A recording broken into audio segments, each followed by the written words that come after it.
My channel. तो आज के इस वीडियो में मैं आप लोग के साथ एक ऐसे प्लांट के बारे में कंप्लीट इन्फॉर्मेशन शेयर करने वाली हूँ जो कि दिखने में ही अट्रैक्टिव नहीं है, इसके काफ़ी बेनिफिट्स भी हैं।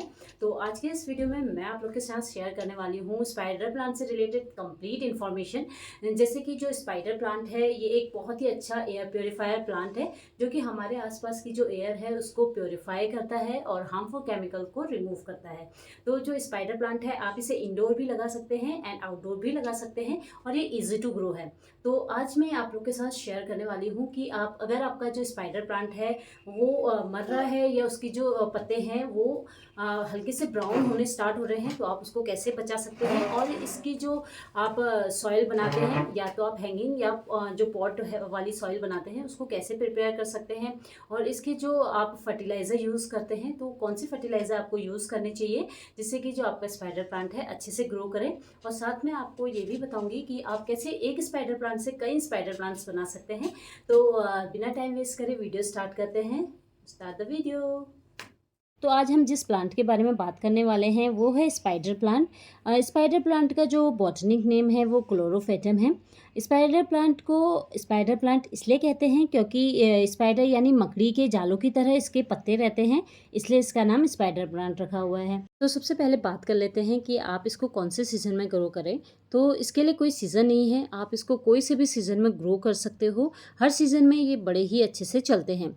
और दूसरे नंबर में बात कर लेते हैं कि आप इसको कैसी जगह पे रखें। तो आप इसको ऐसे जगह पे रखें जहाँ सेमी सनलाइट आती हो, डायरेक्ट सनलाइट बिल्कुल ना आती हो, क्योंकि जो ये प्लांट है इसको सनलाइट बिल्कुल पसंद नहीं है एंड गर्मी की सनलाइट तो बिल्कुल नहीं। तो आप कोशिश कीजिएगा कि ऐसी जगह रखें जहाँ अच्छी रोशनी आती हो, डायरेक्ट सनलाइट बिल्कुल ना आती हो। तो अगर आप इसको डायरेक्टली सनलाइट के नीचे रखते हैं तो इसके जो पत्ते हैं वो ब्राउन होने शुरू हो जाते हैं और इसकी ग्रोथ भी रुक जाती है। इसको ऐसी जगह रखें जहाँ अच्छी रोशनी आती हो तो बड़े अच्छे से ये ग्रो करता है। आप इसको रूम्स में भी रख सकते हैं, आप रूम्स के हर कॉर्नर में इसको रख सकते हैं। बस आपको ध्यान ये देना है कि जहाँ डायरेक्ट सनलाइट ना आए उससे दूर रखें और जहाँ अच्छी रोशनी आती हो, जहाँ अच्छा एयर सर्कुलेशन हो उस रूम में ये बहुत ही अच्छे से ग्रो करता है। तो जो ये स्पाइडर प्लांट है ये इंडोर आउटडोर दोनों में आप लगा सकते हैं और इंडोर में भी ये बहुत अच्छे से ग्रो करता है। जैसे कि मैंने आपको बताया था जो ये प्लांट स्पाइडर प्लांट है ये एक बहुत ही अच्छा एयर प्योरीफायर प्लांट है। तो आप इसको अपने रूम्स में ज़रूर रखें क्योंकि जो आपके रूम्स में हार्मफुल केमिकल्स रहते हैं एयर में उसको रिमूव करता है, एयर को प्योरीफाई करता है। तो ये प्लांट जितना दिखने में अट्रैक्टिव है इसके उतने ही बेनिफिट्स भी हैं। और अगर आप अपने घर को डेकोरेट करना चाहते हैं प्लांट से तो स्पाइडर प्लांट सबसे बेस्ट प्लांट है। ये इंडोर में बहुत अच्छे से चलता है एंड इसमें लो मेंटेनेंस है, ज़्यादा सनलाइट भी नहीं चाहिए। तो आप इसको अपने रूम में बहुत अच्छे से ग्रो कर सकते हैं। अगर आप अपने रूम में लगाते हैं तो आप ऐसी जगह लगाएं जहाँ विंडो से अच्छी रोशनी आती हो। डायरेक्ट अगर विंडो के पास में सनलाइट आती है तो उस जगह पे बिल्कुल ना रखें। रूम्स में ऐसी जगह रखें जहाँ अच्छी वेंटिलेशन हो, अच्छी एयर सर्कुलेशन हो, तो वहाँ ये बहुत अच्छे से ग्रो करता है। बस आपको ध्यान ये रखना है कि आपको हफ्ते में एक बार इस प्लांट को बाहर रोशनी में रखना है जहाँ सेमी सनलाइट आती हो और 4-5 घंटे के बाद आप इसको अंदर रख सकते हैं। अब बात करते हैं कि आप इस स्पाइडर प्लांट में पानी कब कब डालें। तो आप जब भी स्पाइडर प्लांट में पानी डालें तो इसकी एक बार मिट्टी ज़रूर चेक कर लें जिससे कि आपको पता चल जाए कि इस प्लांट को पानी की ज़रूरत है कि नहीं। हमेशा इस प्लांट में नमी रहनी चाहिए, पानी में हल्का सा मॉइस्चर रहना चाहिए। अगर मिट्टी गीली है तो आप इसमें बिल्कुल पानी ना डालें और मिट्टी अगर सूखी है तभी आप इसमें पानी डालें। तो एक बात का आपको ध्यान रखना है, जब भी आप स्पाइडर प्लांट में पानी डालते हैं तो आप कोशिश कीजिएगा कि मॉर्निंग के टाइम पे ही इस प्लांट को पानी दें क्योंकि दिन भर की धूप और गर्मी को ये सहन कर सके। तो इसलिए आप इसको मॉर्निंग में ही पानी दें और जब भी पानी दें तो आप ये ध्यान रखें जो पानी है वो पूरा ड्रेनेज होल से बाहर आ जाए। पानी गमले में बिल्कुल ना रुके, नहीं तो ये जो प्लांट है इसकी रूट सड़ने लग जाती है। तो पानी ड्रेनेज होल से बाहर आएगा तो जो रूट्स है उसमें अच्छे से पानी मिल जाएगा। और जब भी आप पॉट्स में पानी डालें तो आप जो इनकी पत्तियां हैं उसमें भी स्प्रे कर लीजिए पानी का, क्योंकि बहुत टाइम क्या होता है जो ये प्लांट्स होते हैं इसमें धूल मिट्टी बैठ जाती है इनके पत्तों में जिससे कि ये इनका जो ग्रोथ है वो रुक जाती है। तो आप कोशिश कीजिएगा कि अगर इसमें धूल मिट्टी बैठी है तो आप इसको हफ्ते में एक बार ज़रूर साफ़ कर लीजिएगा इसकी पत्तियों को, जिससे कि बहुत अच्छे से शाइन बनी रहेगी इन पत्तियों में। और पानी डालते समय आपको इस बात का ध्यान रखना है, जो स्पाइडर प्लांट्स के पप्स आए रहते हैं इनमें भी पानी डालना है। भले ही आप गमले में डेली पानी ना डालें, बट जो इनके पप्स हैं उनमें अच्छे से स्प्रे कर लीजिए पानी का, क्योंकि जो इसके पप्स में रूट्स वगैरह आती हैं वो अच्छे से ग्रो करती हैं और हल्की सी इसमें मॉइस्चर रहता है। तो हमेशा आप इसके पप्स में ज़रूर पानी से स्प्रे कीजिए, जिससे कि ये बहुत अच्छे से आगे ग्रो करेंगे और मल्टीपल इसमें से आपको प्लांट्स मिल जाएंगे। स्पाइडर प्लांट का जो भी पॉट है या हैंगिंग बास्केट है उसकी मिट्टी हमेशा नमी रहनी चाहिए, जिससे कि ये प्लांट को अच्छे से पानी मिल सके और ये अच्छे से ग्रो कर सके। तो वैसे तो इस प्लांट को ज़्यादा पानी की ज़रूरत नहीं है और गर्मी के टाइम में आप इसको एक दिन छोड़ के एक दिन भी पानी देंगे तो ये बड़े अच्छे से ग्रो करेगा। और सर्दियों के टाइम में आप हमेशा मिट्टी चेक करके ही पानी डालें। तो अब बात कर लेते हैं जो मेनली प्रॉब्लम रहती है स्पाइडर प्लांट में, कि जो इसके लीव्स के एजेस हैं या टिप्स हैं वो ब्राउन होना स्टार्ट हो जाते हैं। तो इसके 3 कारण हैं मेनली। या तो आपने ओवर वाटरिंग दे दिया, इसको ज़्यादा पानी दे दिया, इस वजह से भी ये ब्राउन हो जाते हैं, या आपने इसमें पानी कम डाला है, इस वजह से भी इसके जो टिप्स हैं वो ब्राउन होते हैं। और एक और कारण कि आपने इसको डायरेक्ट सनलाइट में रखा है, उस वजह से भी जो इसके लीव्स वगैरह हैं वो ब्राउन होना शुरू हो जाते हैं। तो आपने सबसे पहले क्या करना है, जो भी डेड लीव्स हैं यानी जो ब्राउन हो रहे हैं उनको कट करके रिमूव कर लेना है प्लांट से, जिससे कि ये आगे और ख़राब ना हो। तो रीज़न आपने ढूंढ लेना है कि किस वजह से ये हो रहे हैं एंड उसी अकॉर्डिंग इसको पानी दें। अगर आप इसको ओवर वाटरिंग करते हैं तो जो आपका स्पाइडर प्लांट है वो जल्दी डेड हो जाता है। तो इसका भी मेन कारण यही रहता है कि आपने इसको ओवर वाटरिंग दी है। तो आप जो भी इसके टिप्स वगैरह हैं उनको निकाल लीजिए और जल्दी से उसकी सॉइल को भी चेंज कर दीजिए।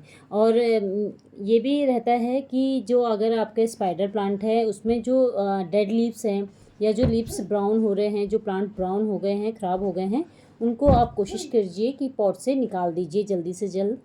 इन लीव्स की वजह से जो मिट्टी है उसमें फंगस लग जाते हैं और जो प्लांट है वो जल्दी ख़राब होने लग जाता है। तो आप हमेशा कोशिश कीजिए कि जो भी आपको ड्राई लीव्स प्लांट्स में दिखते हैं उनको रिमूव कर दीजिए, जिससे कि पूरा जो दूसरा प्लांट है वो भी ख़राब ना हो। अब बात कर लेते हैं कि आप स्पाइडर प्लांट के लिए कैसे मिट्टी प्रिपेयर कर सकते हैं। तो हैंगिंग बास्केट और जो पॉट गमले रहते हैं दोनों के लिए अलग अलग मिट्टी रहती है, क्योंकि हैंगिंग बास्केट के लिए आपको लाइट वेट की मिट्टी चाहिए और पॉट और गमले के लिए आपको थोड़ी हैवी मिट्टी चलती है। तो हैंगिंग बास्केट के लिए आपको ज़्यादा क्वांटिटी में कोकोपीट डालना है, देन वर्मी कंपोस्ट या गोबर की खाद में से कुछ एक जो भी आपके पास अवेलेबल है, और गार्डन सॉइल, इन तीनों को अच्छे से मिक्स करना है और आपको हैंगिंग बास्केट में डालना है, जिसकी वजह से जो हैंगिंग बास्केट है वो टूटेगी नहीं और उसमें काफ़ी अच्छे से ये स्पाइडर प्लांट ग्रो करता है। अब बात करते हैं पॉट में या गमले में अगर आप स्पाइडर प्लांट को लगा रहे हैं तो उसमें आपने डालना है गार्डन सॉइल। आप इसमें गोबर की खाद या वर्मी कंपोस्ट ऐड कर सकते हैं या सैंड। इन तीनों को आप अच्छे से मिक्स कीजिए और किसी भी पॉट में या गमले में अगर आप इस मिट्टी को डालते हैं उसमें बहुत अच्छे से ग्रो करता है। अब बात कर लेते हैं फर्टिलाइज़र की। तो फर्टिलाइज़र में आप दे सकते हैं वर्मी कंपोस्ट या गोबर की खाद, दोनों में से जो आपके पास अवेलेबल है आप वो डाल दीजिए इस स्पाइडर प्लांट की मिट्टी में और अच्छे से मिक्स कर दीजिए। और आपको सिर्फ एक मुट्ठी ही डालना है और आपने 4 से 5 मंथ के गैप में ही इस फर्टिलाइज़र को डालना है, जिससे कि जो ये स्पाइडर प्लांट है बहुत अच्छे से ग्रो करेगा और इसके पप्स अच्छे से आएंगे। बात कर लेते हैं कि आप एक स्पाइडर प्लांट से कई स्पाइडर प्लांट कैसे ग्रो कर सकते हैं। तो जो स्पाइडर प्लांट है कटिंग से नहीं लगता है, इसको प्रोपोगेट करना पड़ता है, यानी जो स्पाइडर प्लांट है इसमें कई पप्स आए रहते हैं, तो इन पप से ही आप नया प्लांट को ग्रो कर सकते हैं। तो जो ये पप्स रहते हैं पहले इसमें फ्लावरिंग आती है इस प्लांट में, तो इसमें वाइट कलर की फ्लावरिंग आती है और गर्मी के टाइम में इसमें जो पप्स हैं वो ज़्यादा आते हैं इन कंपेयर और मंथ में। तो इस तरीके के फ्लावरिंग आते हैं वाइट और इसी से ये पप्स बनते हैं और इन पप्स से हम प्रोपोगेट करके नई प्लांट्स बनाते हैं। तो जैसे ही ये पप्स थोड़े से बड़े हो जाएं तो जब भी आप पॉट में पानी डालें तो इन पप्स में ज़रूर पानी का स्प्रे कीजिए, जिससे कि इसकी जो रूट्स है अच्छे से डेवलप हो। तो स्पाइडर प्लांट्स के पप से आप 3 तरीके से ग्रो कर सकते हैं। फर्स्ट तरीका, जो रूट्स है वो अच्छे से आ चुकी है अगर आपके पप में, तो आप इसको कटिंग कीजिए और डायरेक्टली मिट्टी में लगा सकते हैं, तो इससे भी अच्छे से ग्रो करने लग जाती है। तो ये है फर्स्ट तरीका। तो दूसरा ट्रिक क्या है, अगर आपका डायरेक्टली मिट्टी में नहीं लग रहा है कटिंग से, तो आपने क्या करना है, जो मदर प्लांट है उसको कट नहीं करना है, सेपरेट नहीं करना है इस पप को। आपने दूसरा पॉट लेना है, उसमें मिट्टी डाल के आपने जो पप है उसको इस तरीके से रख लेना है और जो नीचे से रूट्स आ रही थी उसको मिट्टी में दबा लेना है और इसको सेपरेट नहीं करना है और आपको 2 हफ्ते तक इसको ऐसे ही रखना है और आपको बीच में बिल्कुल भी इस प्लांट को हिलाना नहीं है। अगर आप इसको बार-बार चेक करेंगे, हिलाएँगे, निकालेंगे तो इससे क्या होगा, दूसरे उसकी रूट वगैरह डिस्टर्ब हो जाएँगी और वो रूट अच्छे से बनेंगे नहीं।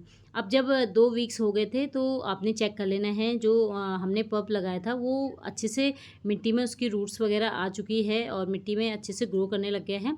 तब आप इसको सेपरेट करेंगे, कट कर लेंगे जो ब्रांच से हमने इसको मदर प्लांट से पब को लगाया था। तो अब इसको आराम से ये अपना फूड खुद बना सकता है, तो इसलिए सेपरेट कर देंगे। और जो दूसरा मदर प्लांट था उसमें भी बहुत तरीके के और पब आने लग गए हैं।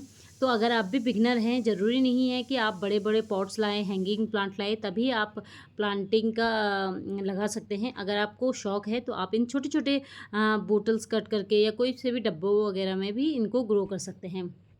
तो कुछ भी चीज़ धीरे-धीरे आती है, तो अगर आप पहले बोटल्स में लगा रहे हैं, फिर 1-2 महीने में आप हैंगिंग बास्केट लेंगे, फिर पॉट लेंगे, तो इस तरीके से आप बिगिनर हैं तो आप ऐसे कर सकते हैं। तो इस मदर प्लांट से भी काफ़ी और पब्स आ रहे हैं, इसको भी मैं आगे इन फ्यूचर चेंज करती रहूँगी। तो ये तो था दूसरा तरीका और ये आपको मैं दिखाऊँ कि हमने जब इसको सेपरेट कर दिया, कितने अच्छे से ग्रो कर रहा है और इसमें काफ़ी पब्स वगैरह आ रहे हैं।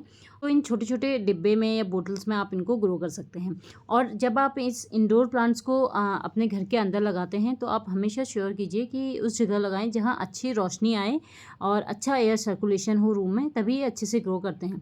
फिर भी आपने वीक में एक बार इनको सेमी शेड में बाहर रखना है। जैसे आप मॉर्निंग के टाइम पे इनको बाहर रख दीजिए, इवनिंग में आप दोबारा इसको रूम में रख सकते हैं। तो वीक में एक बार ज़रूर आप इन्हें बाहर रखें। तो ये प्लांट है स्पाइडर प्लांट, इसको मैंने बाहर नहीं रखा था, तो ये धीरे-धीरे जो इसकी लीव्स वगैरह है वो डल होने लग गई थी, लाइट कलर होने लग गया था इसका कंपेयर टू जो अदर स्पाइडर प्लांट्स है मेरे पास, वो काफ़ी डार्क रहते हैं। तो आप ज़रूर वीक में एक बार बाहर रखें, नहीं तो इस तरीके की आपकी जो लीव्स वगैरह हैं वो डल हो जाएँगी। और तीसरा तरीका है, आपने क्या करना है, कोई सी भी ग्लास लेनी है, बोतल लेनी है, कुछ भी लेना है, जैसे आप मनी प्लांट लगाते हैं सेम उसी तरीके से आप स्पाइडर प्लांट भी लगा सकते हैं। और जो स्पाइडर प्लांट है एक एक्वेटिक प्लांट है, तो जिस तरीके से मनी प्लांट अच्छे से पानी में ग्रो करता है, सेम उसी तरीके से स्पाइडर प्लांट भी ग्रो करता है। तो आपने जो मदर प्लांट है उसमें से सेपरेट कर लेना है इस पब को और इसको पानी में इस तरीके से डाल देना है। तो 1 वीक के अंदर आराम से इसमें रूट्स वगैरह आ जाती हैं, तो आप इसको ट्रांसफ़र कर सकते हैं मिट्टी में। तो इस तरीके से भी आप प्रोपगेट कर सकते हैं और नया प्लांट बना सकते हैं। तो ये मिट्टी मैंने प्रिपेयर कर दी थी, तो ये मैंने आपको बताया था वीडियो में कि किस तरीके से आप पॉट की मिट्टी को प्रिपेयर कर सकते हैं। और अब मैं आपको रूट दिखाती हूँ। ये तो मैंने अभी कट किया था आपके सामने। एक ये रूट मैंने पहले 1 वीक पहले ही कट किया हुआ था। तो इसमें आप देख सकते हैं वाइट कलर की इस तरीके की रूटनिंग वगैरह आ चुकी है। तो आप इसको आराम से मिट्टी में लगा सकते हैं और ये आपका 1 या 2 वीक में अच्छे से इसमें रूट आ जाएगी मिट्टी में। और जब भी आप कोई सा भी प्लांट लगाएं, कभी भी उसको एक बार लगा के दोबारा निकाल के चेक ना करें। इससे क्या होता है, जो प्लांट है उसकी रूट्स डिस्टर्ब हो जाते हैं और वो अच्छे से फिर ग्रो नहीं करते हैं। तो आप जब भी प्लांट लगाएं तो उसको बार बार चेक ना करें निकाल के। और आपको पेशेंस रखना बहुत ही ज़रूरी है। जब भी आप कोई न्यू प्लांट लगाएं, जल्दबाजी बिल्कुल ना करें, बार बार उसको चेक ना करें, पेशेंस रखें। कोई प्लांट्स जल्दी ग्रो करते हैं, कोई प्लांट्स टाइम लेते हैं, तो पेशेंस बहुत ज़रूरी है। और अगर आपको भी प्लांट्स लगाने का शौक है तो आप इस स्पाइडर प्लांट से स्टार्ट कर सकते हैं। इसको ज़्यादा केयरिंग की ज़रूरत भी नहीं होती है और होम डेकोर में तो ये सबसे बेस्ट प्लांट है। आप इसको रूम में रखिए, बाहर रखिए, ये दोनों में बड़े अच्छे से ग्रो करता है, इंडोर भी आउटडोर भी। तो आई होप आपको मेरी आज की ये वीडियो इन्फॉर्मेटिव लगी होगी। अगर वीडियो इन्फॉर्मेटिव लगी तो वीडियो को लाइक कीजिएगा, शेयर कीजिएगा एंड कमेंट में ज़रूर बताइएगा कि आपको मेरी वीडियोस कैसी लगती हैं। एंड कमेंट में ज़रूर बताइएगा कि जो भी मैं वीडियोस डालती हूँ आपको किससे रिलेटेड वीडियोस ज़्यादा पसंद है, तो मैं नेक्स्ट वीडियो उसी टॉपिक में डालूँ। एंड मुझे अपने चैनल पे क्या चेंज करना चाहिए या कुछ इम्प्रूवमेंट करना चाहिए, तो आप लोग ही जज कर सकते हैं मुझे कि जो मैं काम करती हूँ या जो भी DIYs बनाती हूँ, जो भी वीडियोज़ बनाती हूँ, वो आप लोग को कैसी लगती हैं। इससे क्या होता है कि एक अच्छा मोटिवेशन मिल जाता है और कुछ चेंज करना है तो वो भी चेंज हो जाता है। तो धीरे धीरे ही चेंज होता है कुछ भी चीज़। तो आज के वीडियो में इतना ही। आई होप आपको मेरी वीडियो पसंद आई होगी एंड वीडियो पसंद आई तो वीडियो को लाइक कीजिएगा and thank you for watching.